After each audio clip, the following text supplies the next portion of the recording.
Assalamualaikum warahmatullahi wabarakatuh. Perkenalkan, nama saya Rizky Ramadan, NIM 091 dari PGSDD. Di sini kelompok kami akan membahas tentang kurikulum pada masa reformasi. Oke, dimulai dari saya. Yang pertama yaitu pengertian kurikulum. Kurikulum dalam pendidikan dapat diartikan sebagai sejumlah mata pelajaran yang harus ditempuh atau diselesaikan anak didik untuk memperoleh ijazah. Jadi, reformasi itu berarti perubahan dengan melihat keperluan masa depan anak itu dan menekankan kembali pada bentuk asal, berbuat lebih baik dengan menghentikan penyimpangan-penyimpangan yang ada. Reformasi dalam suatu bidang tertentu, yaitu adanya keadaan yang tidak memuaskan pada masa lalu, keinginan untuk memperbaiki pada masa yang akan datang. Assalamualaikum warahmatullahi wabarakatuh. Perkenalkan, nama saya Citra Afdelia Nurkolifah, NIM 156. Di sini saya akan menjelaskan mengenai tujuan diadakannya kurikulum reformasi. Tujuan kurikulum pada hakikatnya dapat dilihat berdasarkan sistem dengan mata pelajaran lembaga penyelenggara sekolah untuk setiap program pendidikan yang akan diberikan kepada anak didik. Mengingat pendefinisian tentang kurikulum dalam berbagai aspek secara singkat adalah alat untuk mencapai kurikulum dengan fungsi, tujuan, dan jenis pendidikan.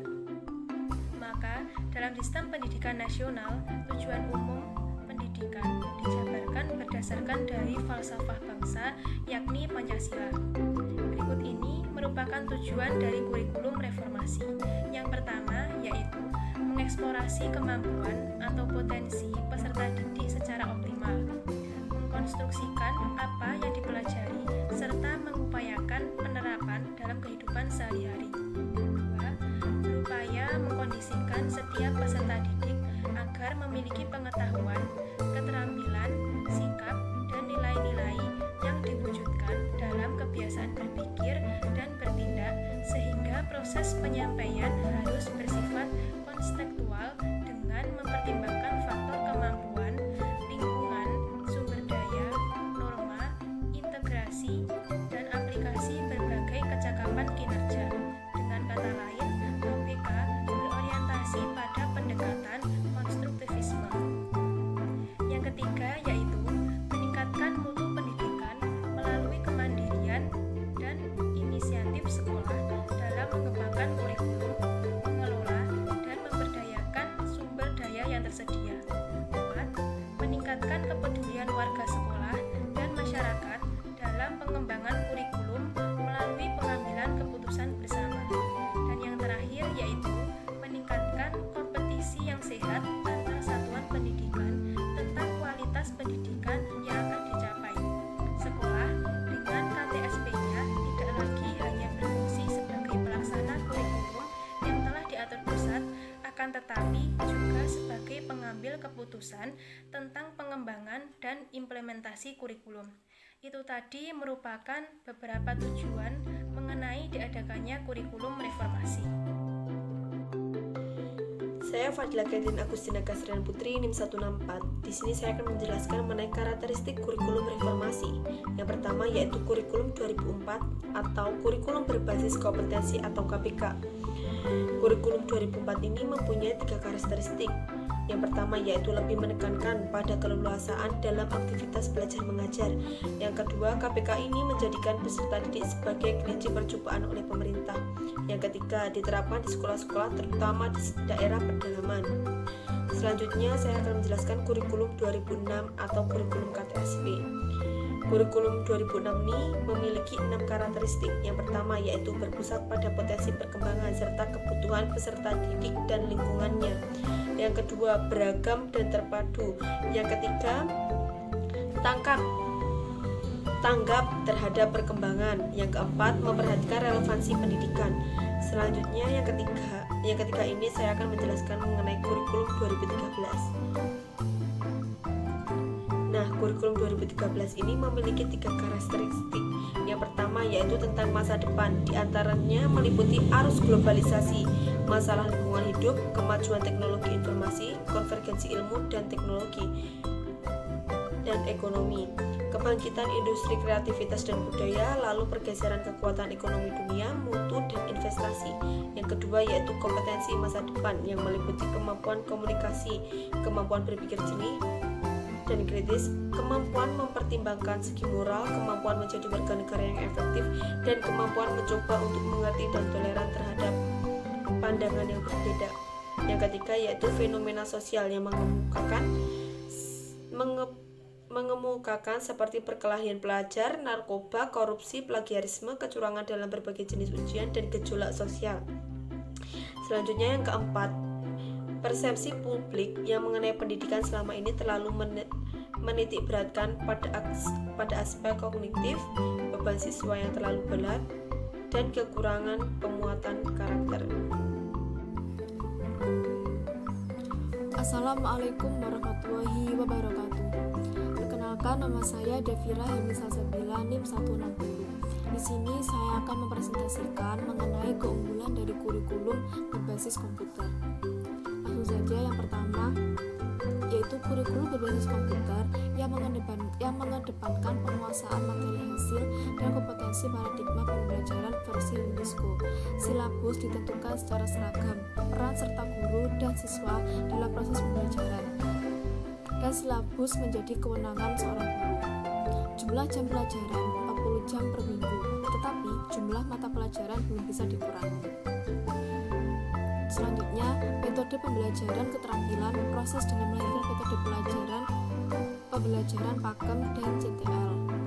Sistem penilaian lebih menitik beratkan pada aspek kognitif.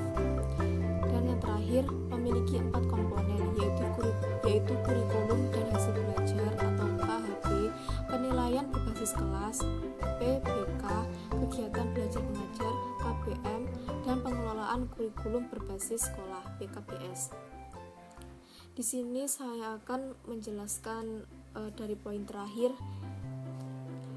yaitu KBH atau kurikulum hasil belajar berisi tentang perencanaan pengembangan kompetensi siswa yang perlu dicapai secara keseluruhan sejak lahir sampai usia 18 tahun. Dan PBK adalah melakukan penilaian secara seimbang di 3 ranah dengan menggunakan instrumen tes dan non-tes yang berupa portofolio, produk, kinerja, dan pensil tes. KBM diarahkan pada kegiatan aktif siswa dalam membangun makna atau pemahaman. Guru tidak bertindak sebagai satu-satunya sumber belajar, tetapi sebagai motivator yang dapat menciptakan suasana yang memungkinkan siswa dapat belajar secara penuh dan optimal. Dari Ahmadi 2013.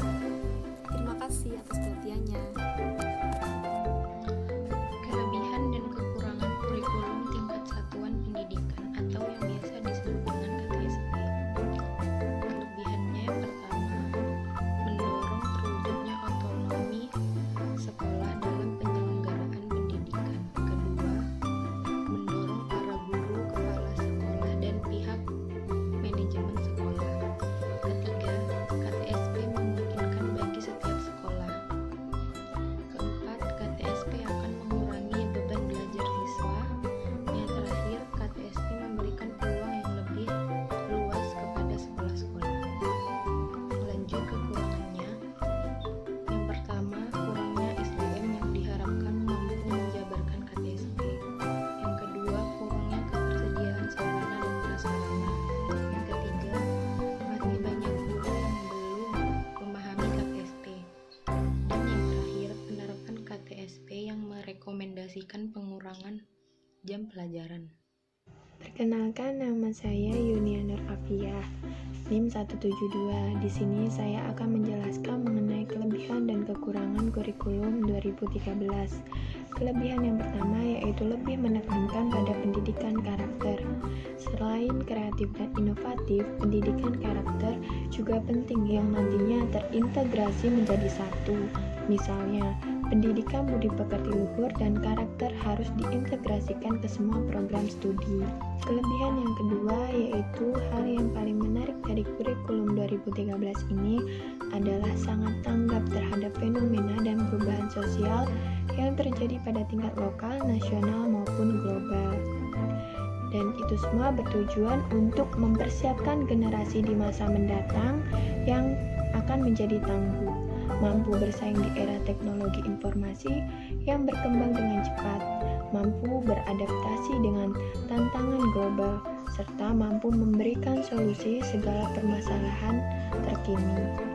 Kelebihan yang ketiga yaitu adanya kompetensi yang sesuai dengan tuntutan, fungsi, dan tujuan pendidikan nasional. Yang keempat yaitu meningkatkan motivasi mengajar dengan meningkatkan kompetensi profesi, pedagogi, sosial, dan personal. Selanjutnya, saya akan menjelaskan mengenai kekurangan pada kurikulum 2013. Yang pertama yaitu guru banyak salah kaprah, karena beranggapan dengan kurikulum 2013, guru tidak perlu menjelaskan materi kepada siswa di kelas. Padahal banyak mata pelajaran yang harus tetap ada penjelasan dari guru, misalnya matematika, IPA, dan lain-lain. Kekurangan yang kedua yaitu banyak sekali guru-guru yang belum siap secara mental dengan K13 ini, karena kurikulum ini menuntut guru untuk lebih kreatif. Pada kenyataannya sangat sedikit guru yang seperti itu, sehingga membutuhkan waktu yang panjang agar bisa membuka cakrawala guru, dan salah satunya dengan pelatihan-pelatihan dan pendidikan agar merubah paradigma guru sebagai pemberi materi menjadi guru yang dapat memotivasi siswa agar lebih kreatif. Yang ketiga yaitu kurangnya keterampilan guru dalam merancang RPP. Yang keempat yaitu guru tidak banyak yang menguasai penilaian autentik.